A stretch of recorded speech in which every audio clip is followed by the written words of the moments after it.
Alright, so continuing our adventure here in Petaling Street, now we're moving on to our next restaurant called Seng Kee, which is famous for their lo shui fan, which is mouse noodles in English, and in Cantonese is lo shui fan. So without further ado, let's head over there. So just actually walked past them just then, and they were just opening up, and they said they open at 2 o'clock. So now it's 2:06, so now perfect timing. And I don't see a line in front of me, so perfect timing. And also people in Malaysia, please teach me some Malay so that I can use when I go out. I know good afternoon is Selamat Petang. I'm not too sure I'm pronouncing it right, but Selamat Petang. As you can see here, Seng Kee signature dish. I believe the one we're looking for is the A1, which is the signature Claypot pear noodles. I'm assuming that is called the lo shui fan. Let's see. Ultimately, because we are here in Petaling Street, which is also known as Chinatown, so I guess we can maybe order in Cantonese. We'll see. So they have a lot of typical Chinese dishes here, and the first thing that caught my attention really is the Claypot lo shui fan, which is the mouse noodles, and I really want to try that today. Yeah. Can I get one mouse noodle? One mouse noodle? Lo shui fan? Yeah. Yeah, yet go. Okay, thanks. Drinks, can I get a lemon tea? So I end up ordering in English because I don't really know if they speak Cantonese, but yeah. So we got the signature mouse noodles, which is you will see later.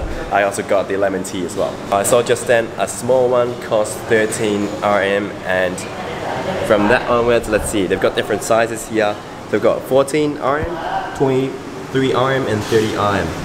So I'm assuming that's the size difference, and also got the lemon tea, which I don't know how much it costs, but it shouldn't be that much. This tastes like the Hong Kong style iced tea, which is lots of syrup and lemon tea. Very nice. I feel like coming to Kuala Lumpur, especially this area, Petaling Street, really reminds me a lot back home. It's been like 3 to 4 years since I've had proper, Chinese food, or similar Cantonese style food like Claypot, mouse noodles. So this really reminds me back home. Anyway, we're currently just patiently waiting for our lo shui fan to arrive. In the meantime, obviously this is only the second episode of Petaling Street, and tomorrow episode we'll be going to a different restaurant that will be going later, so stay tuned for that one. Okay, after a while of waiting, our dish has arrived. Let me show you. So this is the signature mouse noodles. Let me give you a closer look. So it has got an egg on top, it's got some minced beef, I believe, and it's got the famous mouse noodles. I've only tried Claypot rice before, which is a long time ago, seeming we are 3 or 4 years back in Hong Kong. But this one right here, Claypot with noodles, that's something new. Alright, this smells really nice. It has very strong onion smell, I must say. But yeah, overall the noodles look great, and especially the egg sitting on top. I'm assuming you need to mix the egg with the noodles, so I'm going to do that now.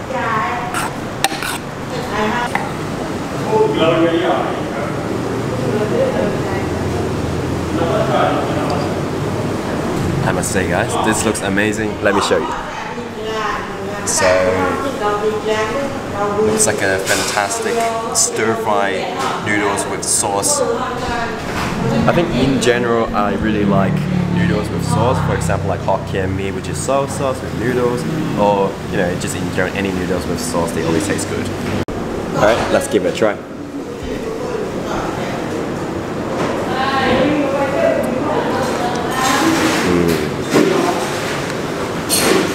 This is it guys, this is amazing.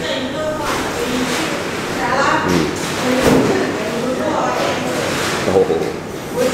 This might have just become one of my favorite dish in Malaysia. I don't know if this is actually a traditional Malaysian dish, but this is actually really nice, especially with the sauce. And this type of mouse noodles as well, tastes a bit like udon in a way, Japanese udon, but yeah, it tastes really much like that, but with the sauce and the Claypot, the heat and everything, it just tastes really amazing. Alright, let's give it another spoon. This is it. This is why I came to Malaysia, trying new good foods here at local restaurants, and this one fits all the requirements I need. Noodles, the stir fry, it has all the heat, it has thick sauce, This is incredible. I think this is one of the best meals I've had in a while. Love it. And this is only the second day. Okay, very delicious. Yeah, very good. Yeah, 21? Okay, 21.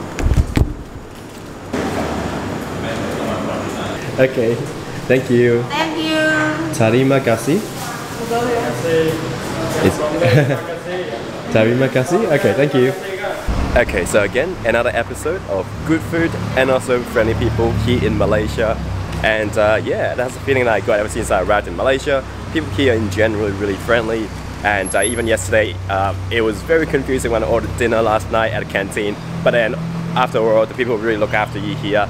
And just then, the food was amazing. It's probably one of the best dishes I've had in a while, to be honest. That right there was one of the highlights of my travels, and wow, incredible dish. But I'm actually very curious why it's called lo su fan, which is mouse noodles, which is a very interesting name. So I'm gonna Google that now.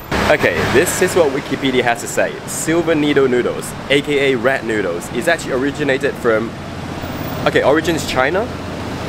But it's actually an Indonesian dish. Very interesting. I think in this area, most of the people actually speak Cantonese, so I have no issue surviving in this area. The initial plan is to go to a third restaurant because there are just so many good restaurants around and I want to explore all the restaurants that you need to try here in this area. However, after the mouse noodles just then, I think I'm really full because it came in big portion and it's very filling, super delicious, definitely worth the price. I think I might just call it a day and then we'll come back here to explore Petaling Street again just to show you the best restaurants here in Kuala Lumpur in this Chinatown. Anyway, talk too much. This is the end of this episode and I'll see you guys in the next one. See you guys tomorrow.